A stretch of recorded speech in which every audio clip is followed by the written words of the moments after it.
Hi guys, it's Sarah here from Pure Fitness Manly, and today I wanted to have a little chat to you about sugar addiction, and I wanted to give you some helpful tips on how you can cure yourself of this, what can sometimes be a very painful addiction.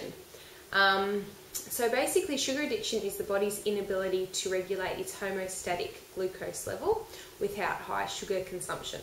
Okay, so your body will find it's hard to regulate itself throughout the whole day without you having that sugar that you do eat every day. So the good news is you can, like any addiction, cure yourself by decreasing your sugar intake. However, the bad news is, as I said, it can be quite painful and intense at times, especially in the afternoon at about 3 o'clock or after dinner, when a lot of people tend to find they really want that sugar after dinner. So basically, I wanted to give you 5 good tips that I think are probably the best tips for decreasing it. So, number 1 is to stop drinking soft drinks. Okay, so for me, for one sitting, for one item of food, I think soft drinks has got to be the worst because they contain so much sugar. In a can of Coke, for example, there's teaspoons of the stuff, of that awful white sugar, okay? So remember also, even though some things say low fat, sugar actually does turn to fat in your bloodstream, okay? So it does end up, inevitably, it ends up on your hips, all right? So definitely stay away from those soft drinks. Number 2, stay away from what sometimes people use as an alternative to the soft drinks, which is the diet soft drinks, so the Diet Coke. So what I found myself when I was drinking diet soft drinks as well was I thought it was better because there was no sugar and no fat. How wrong I was. So, because I've done a bit of research, and these artificial sweeteners are really bad for a lot of different reasons, but when it comes to, say, using the soft drink to stop, to suppressing your appetite or to not have the sugar, so these artificial sweeteners actually don't do that. They actually do increase your sugar cravings. Okay, I don't know if you've noticed it when you have it yourself, but I definitely noticed when I was drinking them, I had increased sugar cravings. I had increased appetite as well. So the other thing is, I think a lot of people drink them to try and suppress their appetite, but it actually does the opposite effect. All right, so there's the increased appetite, and it's also, it inhibits your fat metabolism. All right, so again, not a good one to have. You don't really want to inhibit that, okay? Especially if you're doing all the boot camps in the morning and you're trying really hard.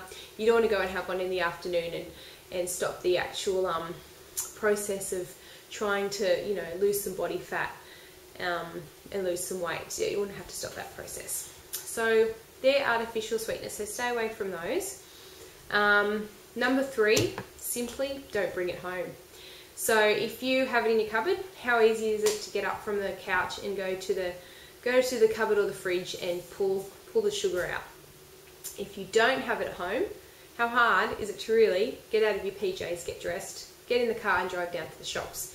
Massive deterrent for me if I'm feeling like sugar after dinner. My own little tips for sugar after dinner is to get yourself some really yummy big dates. They do have natural sugar in them, but they're full of other good stuff like magnesium, and to have one of those after dinner definitely helps me. And I also have this tea called Bengal Spice, which is a caffeine-free tea, and it's so yummy, and it almost tastes decadent. Like, it tastes really spicy and sweet, and if you have a little bit of like bonsai milk or almond milk in it, it just completes it. So that's a good thing to have after dinner. So number 4, I have exercise as a tip. So exercise and good eating go hand in hand, and just it's optimal for your body to function at its best. Okay, basically our body craves exercise and good nutrition. Okay, so when you're putting all those good things in your body, it's regulating itself optimally, and sugar cravings disappear basically.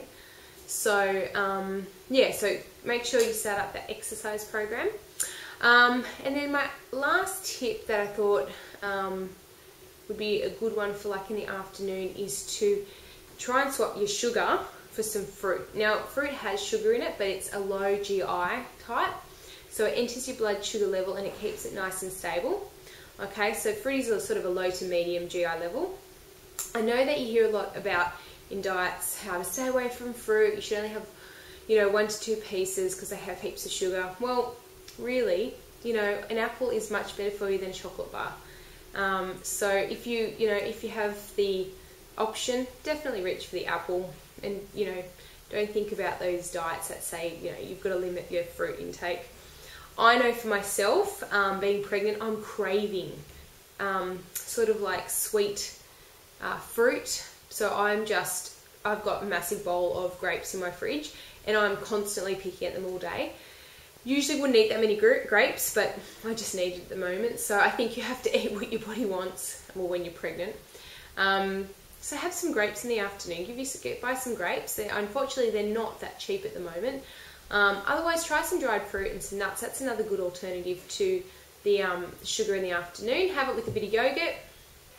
So yeah, that's my tip for the afternoon slump. And really keep up that water intake. You really want to keep drinking that water. I find with water, it actually does waken me up and freshen me up. So yeah, so there's my 5 tips. Give them a go. Would love to hear how you're going. If you have any comments or suggestions, just post underneath or get in touch with Sarah at purefitnessmanly.com.au.